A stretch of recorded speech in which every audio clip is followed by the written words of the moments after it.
giro del vento corregge la rotta fino alla terra che impone la resa. Nettuno s'avvede e accetta la sfida, si compiaciuto della trappola tesa, e un sonno profondo su Sassosa Renile è interrotto soltanto da una voce gentile: tu sia il benvenuto, audace straniero, un arcano destino ti ha portato fin qui dove alcuno ha mai messo piede, tenuto distante da occulti poteri. Mi chiamo Calipso, voluta da Giove, sono una ninfa, figlia del sole, prigioniero di un'isola. Mi chiamo Calipso, prigioniero di un sogno, voluta da Giove, di un gioco proibito. Sono una ninfa, diretto dal cuore, figlia del sole, prigioniero del vento, prigioniero del mare, di quell'incantesimo che chiamano amore.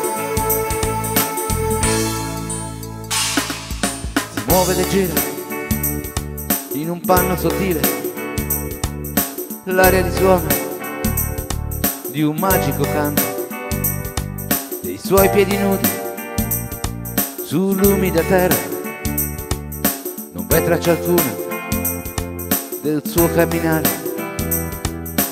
L'acqua che sgorga da sorgenti di pietra le scivola via sfiorando la pena.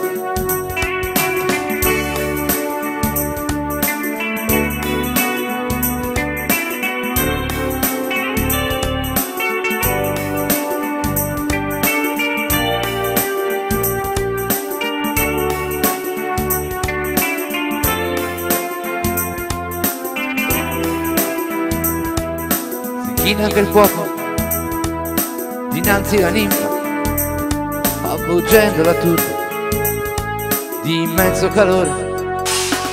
Prigioniero di un'isola, mi chiamo Calipso, prigioniero di un sogno, voluta da Giove, di un gioco proibito. Sono una ninfa, diretto dal cuore, figlia del sole, prigioniero del vento, prigioniero del mare, di quell'incantesimo che chiamano amore. La seguo a distanza, attento ai suoi passi, tra fiori di campo e filari di vite. Si gira a guardare, lanciando un sorriso, mi accoglie nell'antro, mi invita a restare, si pone supina su un letto di piume, mi dona il suo corpo e una notte d'amore. L'oblio mi fa suo, oscurando la mente, cancellando stagioni, ricordi e passioni. È tempo di andare, non posso più stare. Resti è la ninfa che dissolve l'incanto. La zattera tiene ed è pronta a salvare la mia casa è lontana, oltre quel mare.